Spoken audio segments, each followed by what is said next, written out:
Oh, that's cheap. Somebody calls it Jordan. Yeah. So I think it's safe to say we've talked about AI quite a bit here, and that probably could get quite a bit annoying. So today I wanted to switch it up a little bit. Instead of going over the process of AI, I wanted to talk about the process that it has and the effects it has on sport.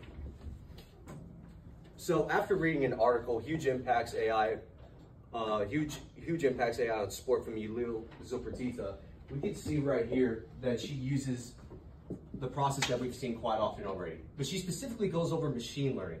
And machine learning, as we've learned already, it's essentially about algorithms being plugged into a computer, and over time, the more that happens, the more knowledge that that computer possesses.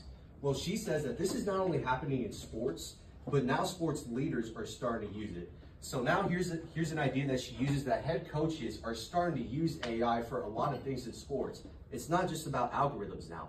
It's about plugging in personality traits from players, game statistics, other team strategies, injury updates, quite a bit of things that are being plugged into the computer to help it gain more knowledge.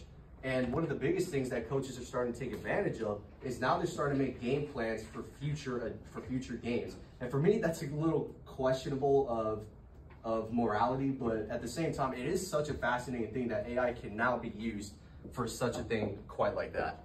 And that leads to my analogy that I want to talk about. So we are all here going to school for a specific reason, right? And we are all going for a career that we want to do. Raise your hand if there's something, do you have a good idea what you want to do after you graduate? Okay, so imagine you do everything you need to do. Internships, you do side jobs, you pass your classes with honors, you do everything you possibly can.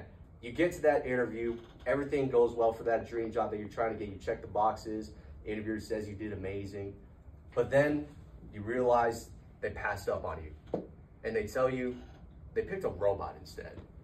Now raise your hand if you would honestly feel hurt by that, because I felt like I did all the qualifications that I needed. What more could I do? And you picked a robot that doesn't know more than me, with all due respect.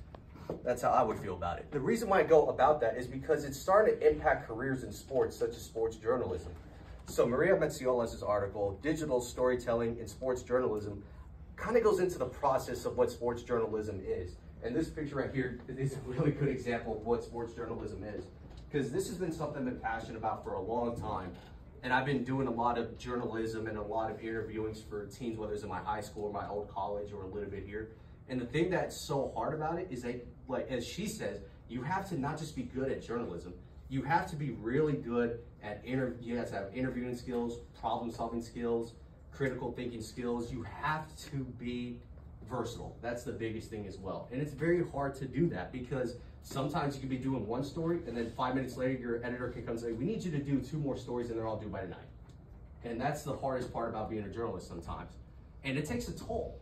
And the next article that I found, Yair Galili's article, Artificial Intelligence and Sports Journalism, is a sweeping change.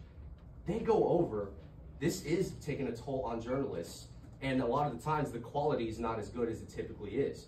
So the thing that happens now is that a lot of Associated Presses are starting to figure out algorithms and machine learnings. They're starting to use machine learning to put in algorithms for journals and articles, and now they find more than just one way. In fact, they find thousands of ways to make specific articles in so many different styles. And as the article says, it's more reliable and cheap. And the reason why cheap is interesting to me is because that kind of implies they don't really want to pay journalists anymore. They just want to do the thing that saves them money. So that gets to risk. Everything has a risk. And I found an article from CBS. At first, I wasn't sure if I was going to use it, but then I found that they used data from this academic journal called Challenger, Gray, and Christmas, and they point out that this past May, so 4,000 jobs were lost in that 1 month due to AI. 4,000 jobs in 1 month. That's kind of incredible to think about, that in 1 month you can lose 4,000 jobs. It's kind of scary to think about. And it kind of made me think, well, what could happen? But now I couldn't get the specifics on which jobs those were, but 4,000 is quite a bit already. So when you think about it, you could be in danger of your job in the future if it's already looking like this. And that's something that the last article that I found, Matthias Botalis' article, AI in Sports, goes over. They predict that in 30 years from now, half of the US's population will be out of a job and they'll be replaced by AIs. So it doesn't matter what your job is, whether it's a bus driver, working in a warehouse, construction worker, journalist, whatever the case may be, there may be a time where you get your job replaced by an AI. Now, I know that kind of sounds like I'm bashing AI, but I'm not trying to, because the thing I want to conclude with is that AI can be our ultimate resource as humans in whatever job we do. But it's up to us to not let it become our ultimate demise. Thank you.